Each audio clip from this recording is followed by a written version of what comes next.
So yeah, the introduction was quite thorough already, so that's good. Like we said, I'm a solar physicist, so normally I study the sun. But I'm here to actually talk about a hobby project that I've been doing for the last 5 years or so. That actually came out into a paper that got published, what is it, somewhere around mid-year. And maybe the people from the Netherlands actually remember it, because it was a bit in the news, newspapers, all kinds of stuff. There's some people nodding, so some people seem to remember it. But anyway, what I'm going to talk about is how I managed to prescribe glasses to a guy who's dead for over 330 years. Yes, and that's quite special, right? I mean, I have looked in the Guinness Book of Records. There's not actually a record there, but I'm pretty sure it's the sort of longest time between someone's death and a glasses subscription. Let's see if this works. That works. The person I prescribed the glasses to is someone named Christiaan Huygens, who again for Dutch people should be very known, because he's sort of the, people call him the Einstein of the Netherlands, the Einstein of the 17th century. But I really don't like this title, because it doesn't really do him justice. What you'd rather have to say is that Einstein is the Huygens of the 20th century, because this man was really, really smart. He was an inventor, he was a philosopher, he was a poet, he was a writer, a horse car driver, all kinds of things, theoretician, mathematician, he did everything basically. He was one of these typical homo universalis types. And it's quite weird if you sort of think about what he did and how he still affects our life. So I will give you a few examples.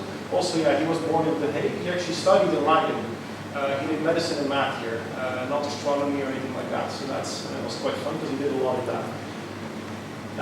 Sorry, could you move your mic a little bit closer? A little bit closer. Is this better? Yeah, okay. Very good. Thank you. Sorry.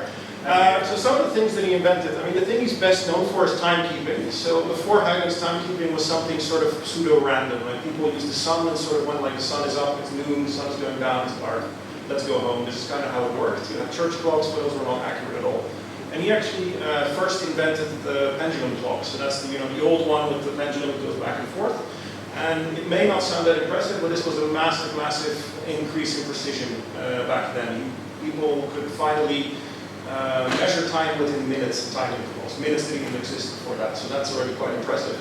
But these things didn't work very well on ships. You know, the ship shakes, moves around, so the clock gets out of balance. So Huygens went, okay, I need to fix that. And then he made the balance spring, which is this kind of spring that's now in every mechanical watch. All the pocket watches and all the ship watches, so he also revolutionized that.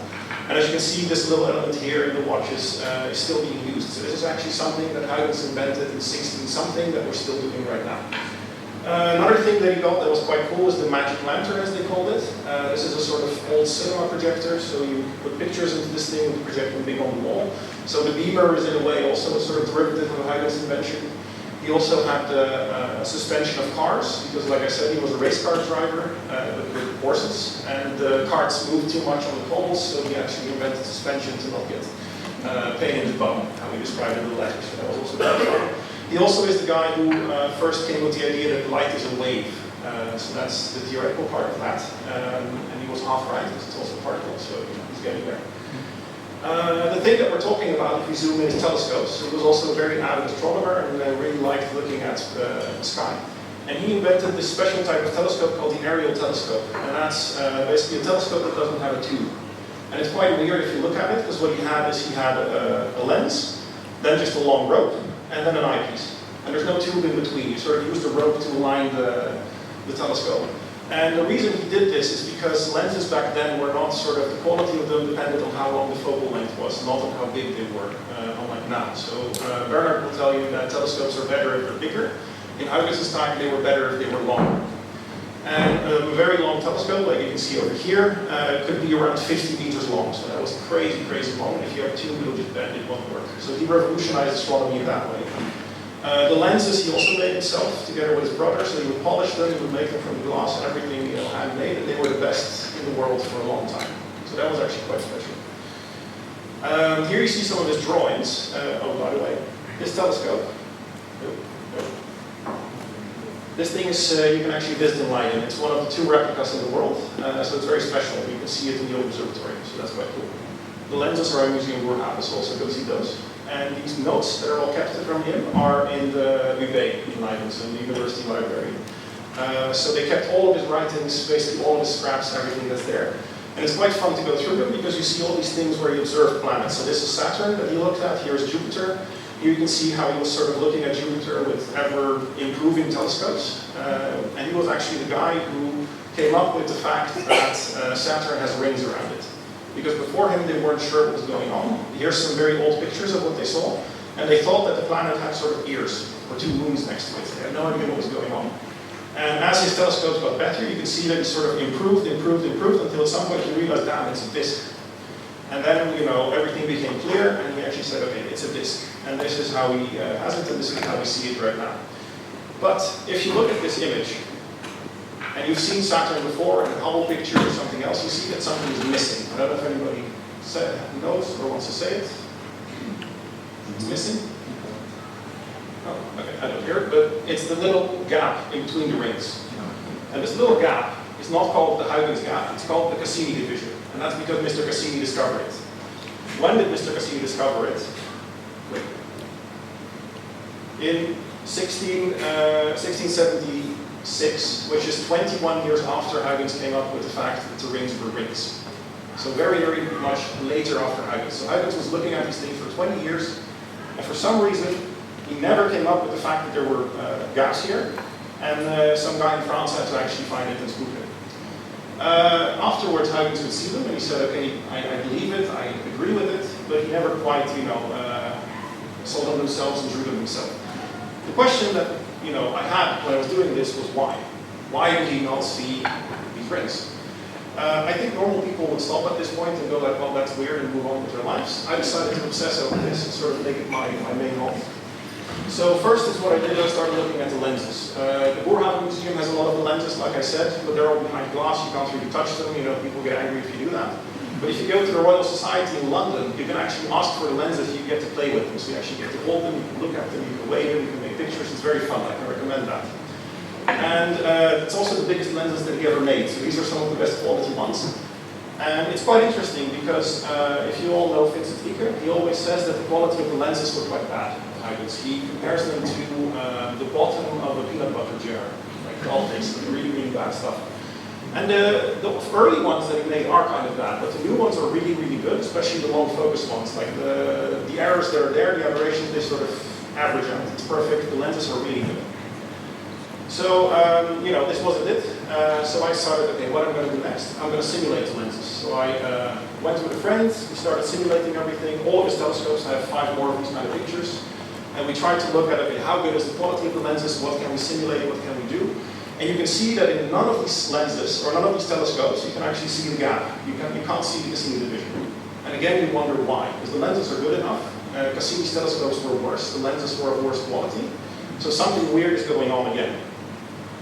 The next thing we tried is, okay, what about atmosphere? Leiden and the Netherlands has very bad seeing quality, so the air is very, you know, bad, lots of clouds, lots of, you know, bad observing quality.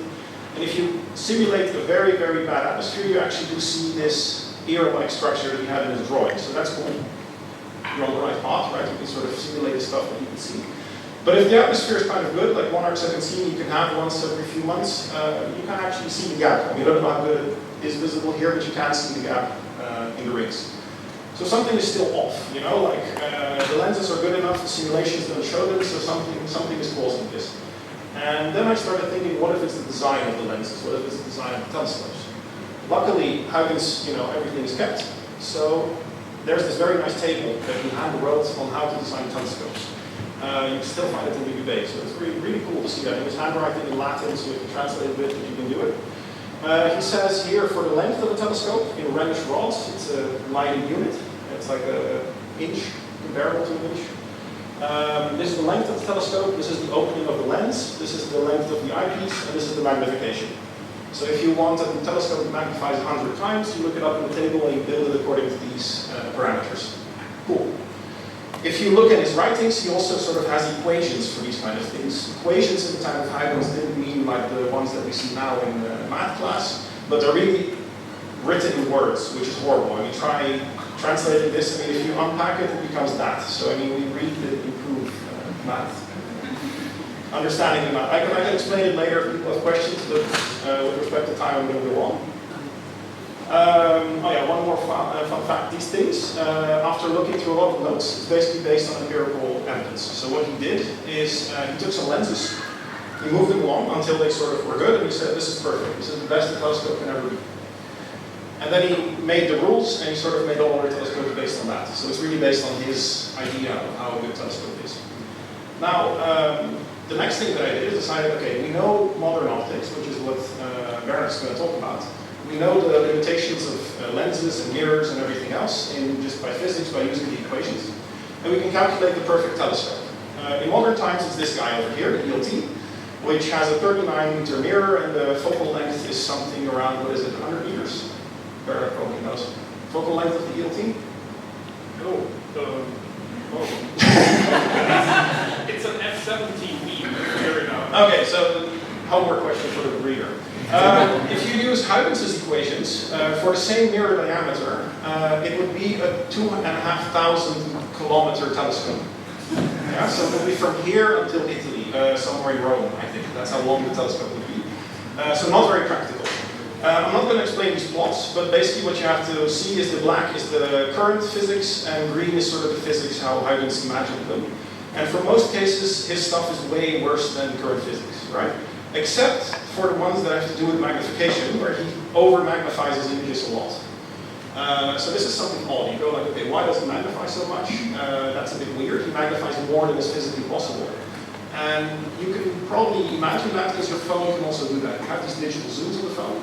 And if you zoom in very far, you do get a bigger picture, but it just gets blurry, right? You don't gain resolution. It just sort of get this ugly pixely mess. It doesn't get very nice. That's what his telescopes did. You got a bigger Saturn or a bigger Jupiter, but it didn't get nicer. It didn't get better resolution.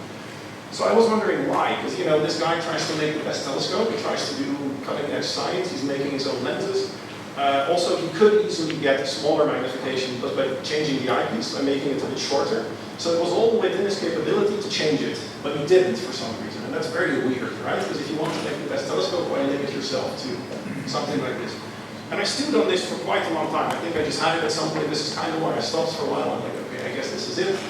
And about a year or so later, I was doing some outreach, kind of like this guy, helping someone with a telescope, and then I noticed that a kid sort of took off his glasses and tried to refocus the telescope. And I said, I can't see anything, this is terrible, this telescope isn't set at all. And he was turning the knob like quite a bit because he was, he had a pretty bad eyesight apparently. And that sort of hit me at that point. Maybe Huygens' telescopes are not over-magnifying, but they are actually compensating for his eyesight. Because the guy, if he has bad eyesight, the focus will be moved.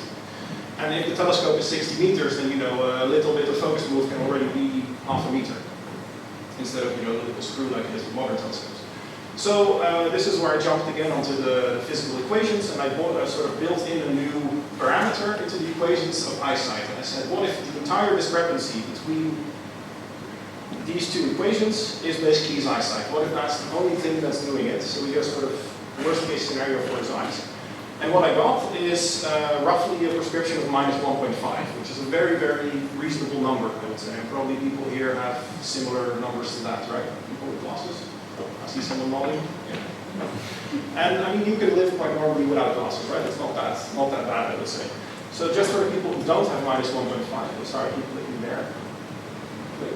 Yeah. This is roughly how it looks. If here you have a classroom for people with good eyes, this is how someone without glasses with -1.5 sees. So they can read everything in front of them, but they have issues looking far away. And that's kind of weird, right? You would think if Huygens has this, he would probably have glasses, and he would have glasses on the portraits, and he should have written about this.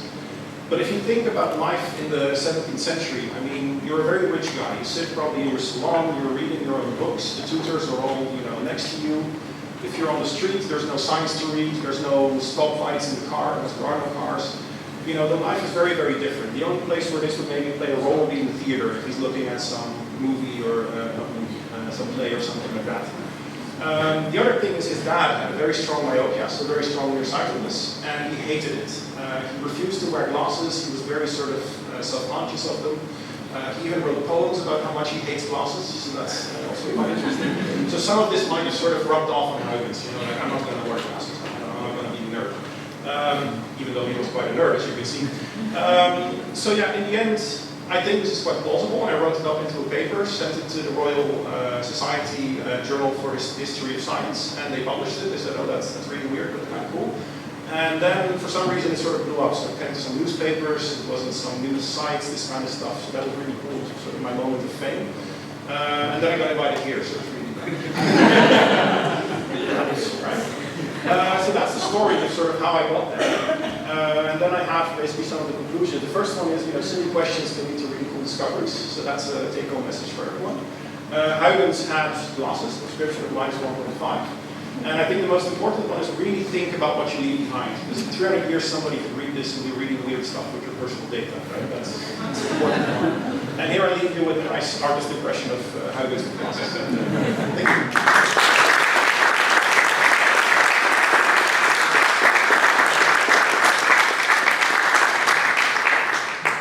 Questions for Alex?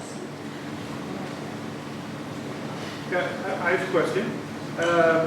I get where you get to the -1.5, but if he built the telescopes for his eyesight, shouldn't he have seen the gap?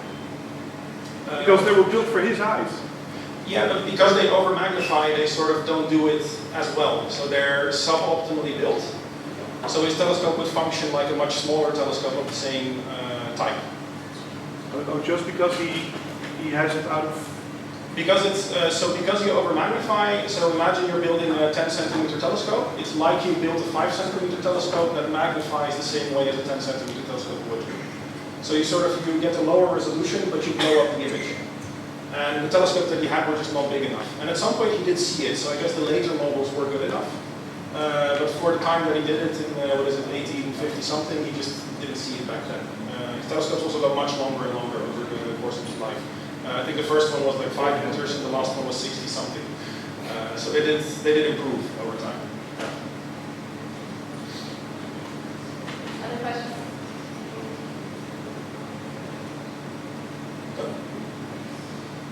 Yeah.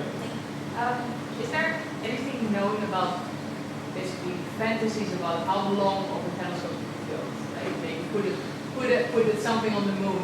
So there was something up in the atmosphere. Just curious.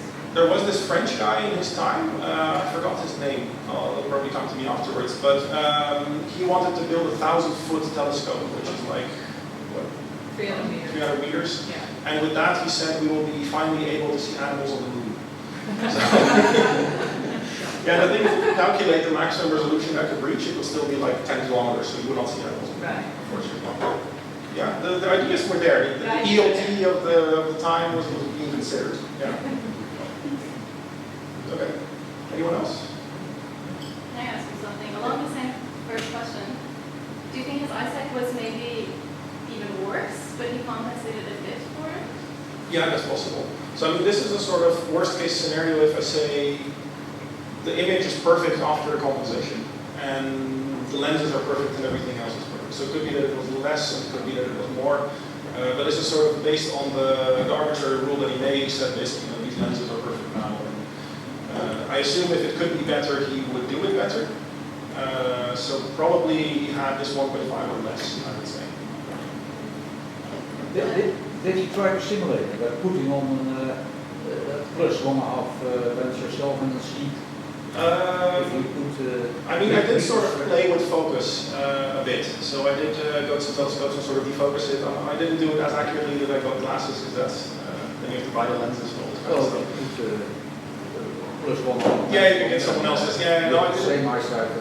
I didn't go that far, but I did play with it a bit. Yeah, and if you focus it, I mean, it is a bit like this image that I have here, right? So this is due to seeing, but it's a very similar effect. Also, if you defocus it, so that the blurriness goes a bit faster. But you do get, that the rings very quickly become these kind of balls, like these ear-like shapes. And at some point they smear out completely. You just get this sort of oblong, egg-shaped planet, which is also something that Galileo saw, for example. So yeah, you get that. And I'm pretty sure that he was aware that this was wrong, right? I mean, you can see that it's sort of improving over time. I mean, then at some point he's like, okay, they're round, that makes more sense than these moonlight ones. And I think there was a process, but of course, he's dead for a long time. His notes are very personal, so he just random scribbles that he notes. It's not him really explaining this process. So in the end, we can only guess. Yeah, I'll do that one. on that picture, we had a student measuring over time the average seeing above Leiden Observatory. And Yes. 3.5 arc seconds. Yeah, so it's somewhere between here, yeah. Yeah. Yeah, so Leiden is not the best place, but he was in Den Haag, and there it's probably better, right? Or at least it didn't get measured, so... Nika, a question? Yes, so I have another question, maybe very academic, but didn't he have students? Or would they be too afraid? Or were they not allowed to use his telescope? So, no, he didn't. He was basically, I don't know if there's a good comparison, but he was sort of an Elon Musk type from back then. So he was a rich billionaire. He didn't have to work. He didn't have to do anything. He just had infinite money, and he could do whatever he wanted. So he had no students? He had no students. No, he actually was very secretive about his telescopes. He only let sometimes people look with them, but only if he was with them. He didn't really let them be borrowed out or anything. And only after his death, some of them sort of made it to the Royal Society and other places. And then you actually have some notes, like Kaiser, who is the old director here. He says, oh, the optics are beautiful, but it's somehow less good than this smaller telescope. And in the Royal Society, they compare it and they go like, it's really good, but somehow blurry. And they say these kind of things, and they don't really dare to say it's off, but they sort of notice that something is, weird. Yeah, but nothing during his life. No. Another question? Why do you think the design of the infinitely long telescope did not survive for the time? Why? I think mostly because it's just really, really cumbersome. So if you go to the old observatory and play with the 4-meter one, it's really difficult to even look at the moon. And at some point they had the mirror telescope by Newton, and then if you go from like a 60-meter thing to something this size, which you can just point, and that works. And I think 50 years later the achromatic lens came, and then you could just make really short telescopes that do the same. At which everybody just tossed them out. Like there's no surviving copy of this telescope. They just kept the lenses, but the mounting, nothing is there. And I think it's because people hated them, because they were really cumbersome. You needed probably 3 surveys to help you, with the ropes of the things and aligning it. It's really not that easy. Cassini actually put the lens on a pole, where he calculated, like Jupiter will come exactly in this direction at 5:17 or something. You would put down a desk, you would put down the eyepiece and just wait for it to move into the field of view. And then he would have like a minute to look at it, to draw something, and then it's done for the night. So this is how they observe. That is not the way, right? I mean, anybody doing astronomy now, it did go better. You don't want this. Yeah, it's definitely easy. Yeah. Okay. At what age did he make his tables? And do you have any information on whether his eyesight even got worse? That's a good question. So I was thinking about that. I think he made the table in his late 40s or mid 40s. So then already your eyesight will be a bit worse. But he never really changed it since then. He updated it once to make it a bit easier to calculate. So he changed the 1.1 to a 1. Then he said, oh, now it's 10%, and it's we can do the math. So very astronomical again. But he didn't really update it after that. So I think he just sort of went, I made it, I did it, and yeah. But it would be interesting if he did it when he was young, right? To see if he changed or something, yeah. But unfortunately, he didn't. Yeah, no. Is there one more? I have exactly the same question. Any other questions? Dare I ask about Einstein's thing? Oh, yeah. No, that's quite quick. So for anybody who's studying in Leiden or working in Leiden Observatory, there's a sink there, which is just this old school, nice sink from the 1920s. And this is a sink that Einstein probably washed his hands in. And it's quite famous among the students because this sink was first in the Canary Islands building, and it actually got brought over to the new building. And the legend around it, the formed was it was brought because it was too important because Einstein washed his hands. This was something odd. I sort of looked into it. I asked some of the old professors, and they said no, it's because we were poor and couldn't afford a new sink, so we just took the old one. But we said this to not sound poor, it sounded better. And I actually published a little historical paper on it. You can also find it. It's called The Origin of Einstein's Sink. If you Google it, you'll find it. Basically, after talking to an editor of a historical journal, I told him about the story, and like, yeah, you have to write for this. And I'm like, okay. I took his bet, or I took his dare, and I did it. So yeah, I have something in Einstein's sink and something on Huygens' glasses. The next thing, we'll see. Okay, with that, let's thank Alex again.